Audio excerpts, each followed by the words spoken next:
Gary Reistad is one of the world's biggest Packer fans. He is a tremendous reservoir of knowledge of the Beatles.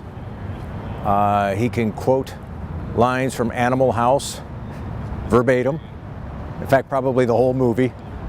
And Stripes too, if he's pressed. So he just knows a lot about a lot of different things. In many respects, Gary's been the heart and soul of that newsroom for a long, long time. I worked with Gary for 25 years.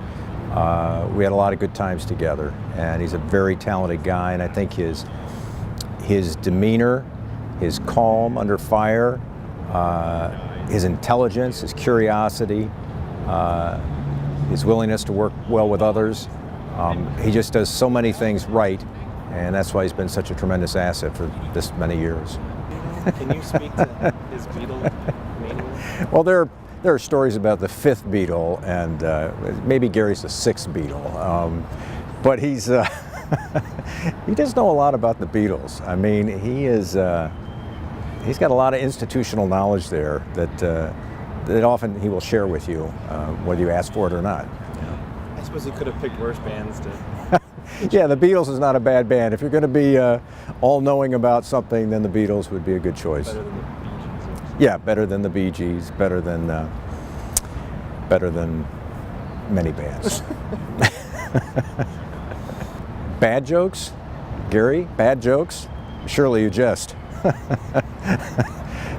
No, Gary's never told a bad joke. Maybe the material sometimes isn't the greatest, but the telling of it is always good, always top-notch. And no one loves it more than you. Yeah, there's something to be said for people who love their own jokes more than others, but yeah, Gary enjoys a good joke, and I enjoyed many a good joke with Gary over the years. Some of which were newscasts, actually, but we both can remember a few of those. Yeah. Yeah, Gary was just a very young guy when he started at Channel 4, and John was there, and John was sort of this legend, living legend at the time, and so that could be intimidating, I think, but Gary handled it very well, and in a fashion that John grew to really trust him, just trusted his judgment implicitly, which was just an incredible compliment for someone who was in his young 20s at the time. And I think in some respects they had sort of a father-son relationship. And I know Gary learned a lot from John, and I have a hunch John learned a few things from Gary too. And so it was great to watch them work together and to do a lot of really good journalism over the years. Gary and I worked together for 25 years, and I think it was a really good 25 years. And I consider myself privileged to have worked with Gary because he represents so many things that I strongly believe in. And he's smart. He's curious, he's calm under fire, he has great instincts. I always enjoy, every morning we would talk about what we were going to do that day at 5 o'clock or have a conversation about who was going to be on the old Sunday night show. And I always enjoyed those conversations with Gary. They talked a lot about work, but they also talked about life. And so I just felt very lucky to have 25 great years working very closely with Gary. And I think back on the shows we did together, live broadcasts when news was happening. I think back on the Sunday night program where we had such a wide array of different guests, and Gary was booking the guests,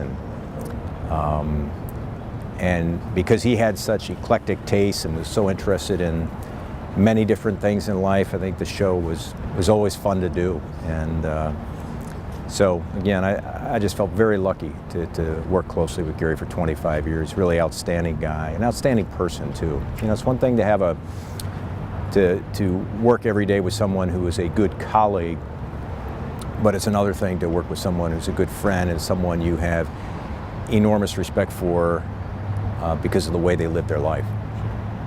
I think one of the things that Gary was great at is just going with the flow. Oftentimes when we were doing the 5 o'clock show, there were no scripts. We were bouncing from here to there, and Gary was so good at that. He was so good at giving you just the right amount of information and steering you in the proper direction. but allowing you to do your thing too. And there's a fine art to that. And he was very good at that. We had a lot of, I think, really good moments we were proud of as a station, that we were able to do good things on the air. And that was always the bottom line. Let's do something good, and let's be proud of what we did. And I'm glad to say with Gary's help, we did a lot of that. No, I think that's the thing, is that, you know, in television, I think there's a tendency that we all of us get kind of swept up in the business, and that seems to just almost overwhelm us at times in terms of the way we live and our lives and what we do. But I think Gary always understood that some things came first. And with him, you know, his family, his love for his kids, love for his wife, and he's also a man of faith. And some people don't know as much about that side of Gary. And so again, he's you know, he's the total package when you talk about a person. I mean, he's got the grounding of a wonderful family and great love for his family, a strong faith, and a great work ethic. I mean, I think most of us would want to have that said about us if somebody were to ask us what kind of person is he. And fun. And fun. And a great joke teller. Did I tell you? Outstanding joke teller. Very good. I just want to congratulate you, Gary, on a well-deserved honor, much-deserved honor. It was an absolute pleasure to work with you for 25 years. I felt like I was a very lucky guy to have had that opportunity. Congratulations.